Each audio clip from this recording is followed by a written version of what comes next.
Howdy y'all, my name is Caroline, and it is finally time to talk about bookshelf organization.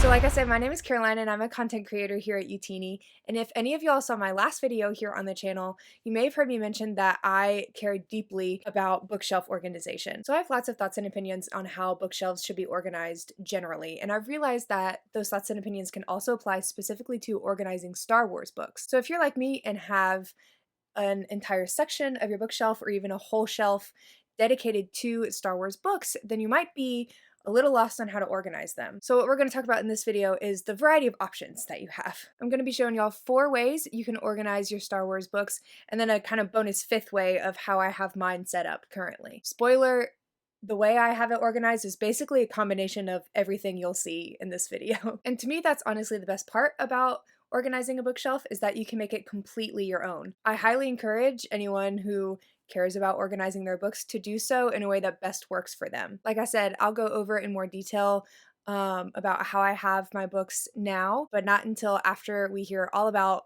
4 other ways you can organize your bookshelf. So let's dive right in. Here's just an overview of what my entire bookshelf looked like at the time of filming this video. The bookcase is made up entirely of my fantasy and sci-fi collection, including middle grade and YA books in the genre. I have 2 shelves dedicated to just Star Wars books that are quickly filling up. I can still remember just a few months ago when I was excited just to have 1 shelf completely filled with Star Wars books.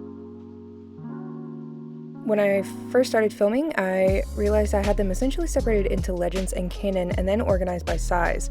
I also incorporated subcategories like color and era where possible, but I was mainly just going for both what looked the best and made sense for organizational purposes. So first we have to clear all the books off and then clean the shelves, and we can get to organizing.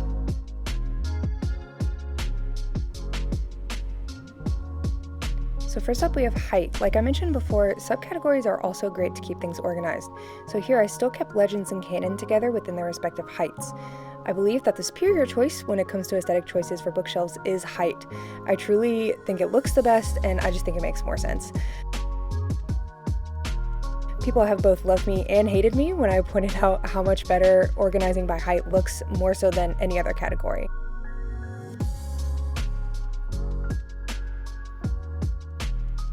I mean, just look at that. It's beautiful.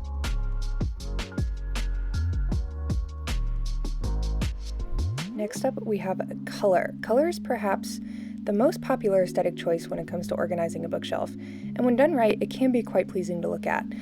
My biggest issue usually with organizing by color is that it usually means breaking up series, whereas with height, if you buy all of a series in the same format, you don't have that problem.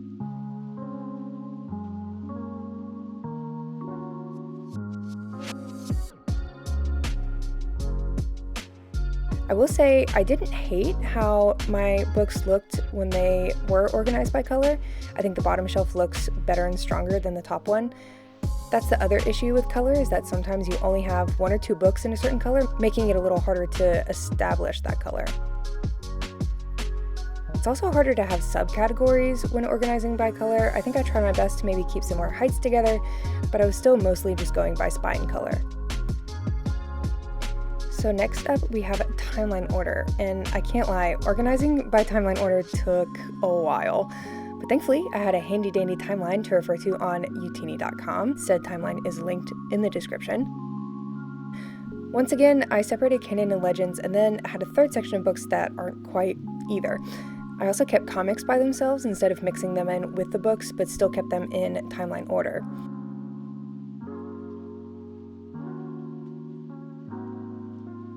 Obviously, this isn't the most aesthetically pleasing way to organize your books, but it is great for reference and knowing exactly where a book might be on your shelf.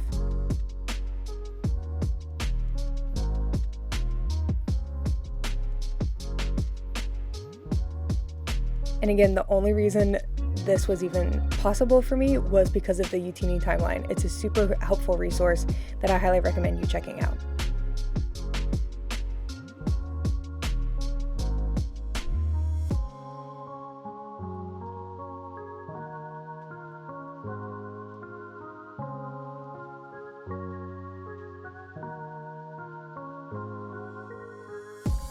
The last category I tried was separating the books I've read from what's on my TBR. From there, I was able to break everything down into multiple subcategories, mainly still going by height, but also trying to distinguish a little bit between canon and legends. And even further, I kind of was able to go by color, though not very extensively.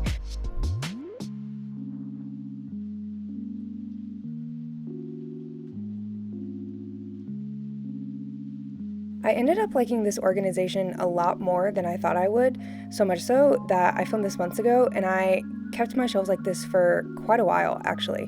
I only just recently changed them again.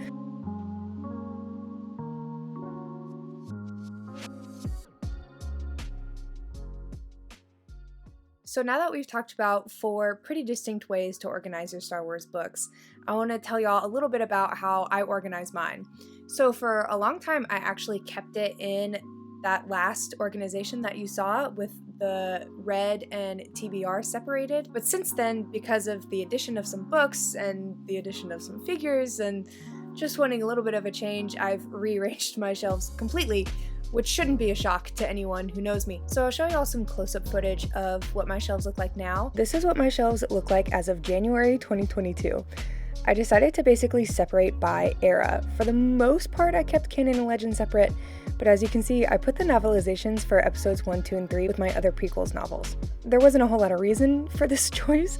I think partially it was just based on the space I had, but it really just made sense to me for some reason to have it that way. Within each era, I've organized by height as best I could. Things get a little dicey there in the middle, but I was basically just trying to keep everything in somewhat timeline order. Then there are my Legends books, and lastly, my Canon comic trade paperbacks. Nothing about this system is perfect, and it probably doesn't make sense to anyone else. But like I said, it's all about finding what works best for you. Also, you can see I incorporated a couple of stylistic choices. I have a number of books facing forward in order to show off their covers, because how could I hide that stunning beauty of the out-of-print edition of The Fallen Star? I mean, come on. So I think that's going to do it for me. Please let me know in the comments how you organize your Star Wars books. If anything, I'm curious for ideas for the next time I inevitably rearrange my shelves. And let me know if any of this is helpful. Like I said, sometimes I know it can be overwhelming to think about how you want to organize your Star Wars books, so I hope this helps. And let me know what you think of my new arrangement, because I like it. Truly, organizing my bookshelves is one of my favorite pastimes. There's something about it that's just like therapeutic in a way. It's just a nice way to kind of unwind and focus all your brain power on something that doesn't really matter but can still end up making you feel really happy. While you're leaving a comment, don't forget to subscribe to Youtini and click the bell so you get notifications every time we upload a video. And make sure to follow us on social media and join our Discord, all of which will be linked in the description box below. I have found that the collections channel in our Discord is a great place to talk about bookshelves and bookshelf organization, so head on over there to continue this conversation. Also, if you like what we do here, don't forget to support us on Patreon. Again, that link will be down below. That's going to do it for me, and I will see y'all in the next video. May the Force be with you.